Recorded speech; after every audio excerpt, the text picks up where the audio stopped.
বর্তমানে বিভিন্ন স্কুলে গুড টাচ ব্যাড টাচ শেখানো হয় ছাত্রছাত্রীদের। পড়ুয়াদের ছোটবেলা থেকেই এই শিক্ষাটা দেওয়া হয়।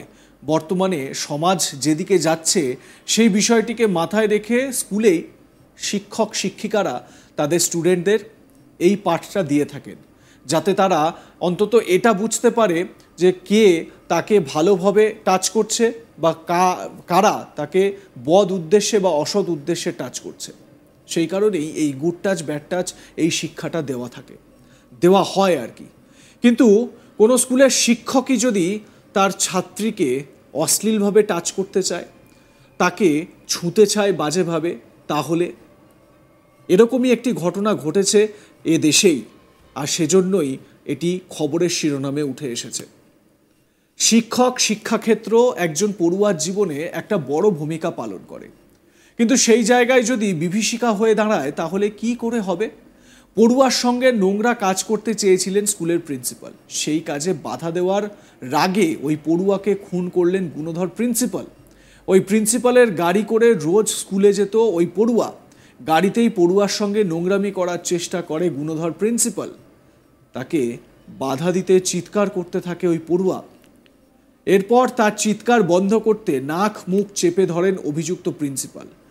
দম বন্ধ হয়ে জ্ঞান হারায় নির্যাতিতা। এবার স্কুলের পিছনের জমিতে গিয়ে শ্বাসরোধ করে তাকে মেরে দেয় গুণধর ওই প্রিন্সিপাল, জানে শেষ করে দেয়। ঘটনায় গ্রেপ্তার অভিযুক্ত প্রিন্সিপাল গোবিন্দ নাট। ঘটনাটি ঘটেছে গুজরাটের দাহর জেলার একটা স্কুলে। পড়ুয়ার দেহ উদ্ধারকে কেন্দ্র করে চাঞ্চল্য ছড়িয়েছে। ঘটনার তদন্তে নেমে গুণধর প্রিন্সিপালকে গ্রেপ্তার করেছে পুলিশ।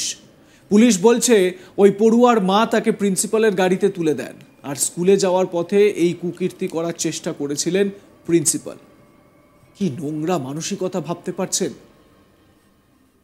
এখানেই ওনার কুকীর্তি শেষ হয়নি। নাক মুখ চেপে ধরায় গাড়িতে জ্ঞান হারিয়ে যায় নির্যাতিতার। স্কুলে গিয়ে তার দেহ লুকিয়ে রাখে অভিযুক্ত প্রিন্সিপাল। বিকেলের দিকে স্কুল ফাঁকা হয়ে গেলে সেই দেহ বার করে স্কুলের পিছনে ফেলে দেয়। স্কুল ছুটির পরও মেয়ে বাড়ি না ফেরায় চিন্তায় পড়েন নাবালিকার বাবা মা। স্কুলে খোঁজ করতে আসেন তারা, তখনই তার দেহ উদ্ধার হয় স্কুলের পিছন থেকে। পুলিশ দেহটি ময়না তদন্তের জন্য পাঠায়। প্রাথমিক রিপোর্টে জানা যায় শ্বাসরোধ হয়ে মৃত্যু হয়েছে নাবালিকার। মেয়েটির পরিবারকে জিজ্ঞাসাবাদ করে প্রিন্সিপালের উপর সন্দেহ হয় পুলিশের। তারপর তাকে আটক করা হয়। পুলিশি জেরায় নিজের কীর্তির কথা স্বীকার করে ওই অভিযুক্ত। প্রিন্সিপাল প্রথমে বলে তিনি পড়ুয়াকে গাড়ি থেকে নামিয়ে দেন, তিনি কিছু জানেন না। পরে পুলিশের চাপের মুখে পড়ে নিজের অপরাধের কথা মেনে নেয় অপরাধী ওই প্রিন্সিপাল। পুলিশ আধিকারিক যারা তদন্ত করছেন সেই তদন্তকারী আধিকারিক কি বলছেন শুনুন।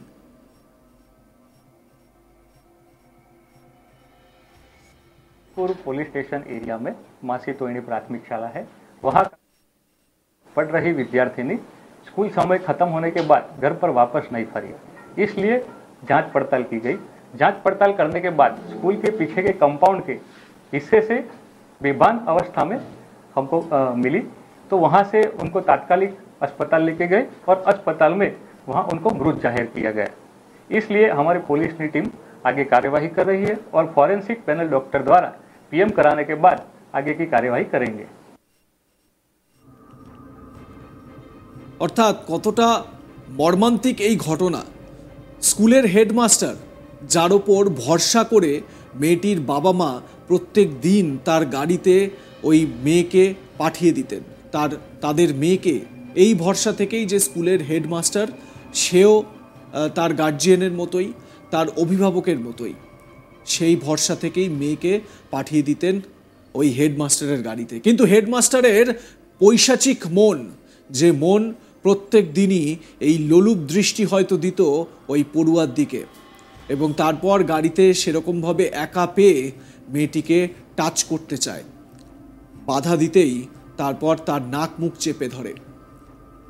আমাদের সবারই জীবনে শিক্ষক শিক্ষিকা বা শিক্ষাক্ষেত্র একটা বড় ভূমিকা পালন করে, কিন্তু সেই জায়গায় যদি বিভীষিকা হয়ে দাঁড়ায় তাহলে পরিস্থিতি অনেক ভয়ঙ্কর হয়। এক পড়ুয়ার সঙ্গে নোংরা কাজ করতে চেয়েছিল স্কুলের প্রিন্সিপাল, সেই কাজে বাধা দেওয়ায় রাগে ওই পড়ুয়াকে জানে শেষ করলো অভিযুক্ত প্রিন্সিপালের গাড়ি করে রোজ স্কুলে যেত ওই পড়ুয়া, গাড়িতেই পড়ুয়ার সঙ্গে নোংরামি করার চেষ্টা করে প্রিন্সিপাল। তাকে বাধা দিতে গেলে চিৎকার করতে থাকে, সে বাধা দিয়ে চিৎকার করে এবং পড়ুয়া তাকে কোনো রকমভাবে প্রতিরোধ করার চেষ্টা করে। এরপর তার চিৎকার বন্ধ করতে নাক মুখ চেপে ধরে অভিযুক্ত প্রিন্সিপাল। ভাবুন একবার, দমবন্ধ অবস্থায় কতটাই না অত্যাচারিত হয়েছিল ওই মেয়েটি। এবার স্কুলের পিছনের জমিতে গিয়ে শ্বাসরোধ করে তাকে মেরে দেয় গুণধর প্রিন্সিপাল। ঘটনায় গ্রেপ্তার অভিযুক্ত প্রিন্সিপাল গোবিন্দ নাট। ঘটনাটি গুজরাটের দাহর জেলার একটি স্কুলের।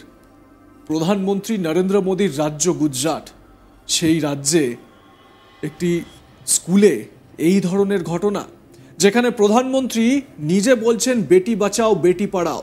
কেন্দ্রীয় সরকারের কর্মসূচি, কেন্দ্রীয় সরকারের প্রকল্প বেটি বাঁচাও বেটি পড়াও। সেখানে এক বেটি পড়তে যেত, তাকে পড়াশোনার জায়গাতেই শেষ হয়ে যেতে হলো। কি মর্মান্তিক, তাই না? পড়ুয়ার দেহ উদ্ধারকে কেন্দ্র করে পরে চাঞ্চল্য ছড়ায়। ঘটনার তদন্তে নেমে অভিযুক্ত প্রিন্সিপালকে গ্রেপ্তার করেছে পুলিশ বলছে ওই পড়ুয়ার মা তাকে প্রিন্সিপালের গাড়িতে তুলে দেন। স্কুলে যাওয়ার পথে এই কুকীর্তি করার চেষ্টা করেছিল প্রিন্সিপাল। কি নোংরা মানসিকতা প্রিন্সিপালের! এখানেই ওনার কুকীর্তি শেষ হয়নি। নাক মুখ চেপে ধরায় গাড়িতে জ্ঞান হারিয়ে যায় নির্যাতিতা। স্কুলে গিয়ে দেহ লুকিয়ে রাখে অভিযুক্ত। বিকেলের দিকে স্কুল ফাঁকা হয়ে গেলে সেই দেহ বার করে স্কুলের পিছনে ফেলে দেয়। স্কুল ছুটির পরও মেয়ে বাড়ি না ফেরায় চিন্তায় পড়েন নাবালিকার বাবা মা। স্কুলে খোঁজ করতে আসেন, তখনই তার দেহ উদ্ধার হয় স্কুলের পিছন থেকে। পুলিশ দেহটি ময়না তদন্তের জন্য পাঠায়। প্রাথমিক রিপোর্টে জানা যায় শ্বাসরোধ করে মৃত্যু হয়েছে নাবালিকার। মেয়েটির পরিবারকে জিজ্ঞাসাবাদ করে প্রিন্সিপালের ওপর সন্দেহ হয় পুলিশের। তারপর তাকে আটক করা হয়। পুলিশি জেরায় নিজের অপরাধের কথা স্বীকার করে অভিযুক্ত প্রধান শিক্ষক। যদিও প্রথমে ভনিতা করছিল, প্রথমে সে বলে পড়ুয়াকে গাড়ি থেকে নামিয়ে দিয়েছিল, কিন্তু পরে জানায় যে পুলিশের যখন একের পর এক প্রশ্ন পুলিশ করতে থাকে, সেই চাপের মুখে সে নিজের অপরাধের কথা স্বীকার করে। এবারে আরও একবার শোনাই পুলিশ আধিকারিক তিনি কি বলছেন। प्राथमिक शाला है, वहाँ पढ़ रही विद्यार्थिनी स्कूल समय खत्म होने के बाद घर पर वापस नहीं फरी, इसलिए जांच पड़ताल की गई। जांच पड़ताल करने के बाद स्कूल के पीछे के कंपाउंड के हिस्से से बेभान अवस्था में हमको मिली, तो वहाँ से उनको लाइक कमेंट शेयर करते भूलবেন না। দেখতে থাকুন আজ तक বাংলা।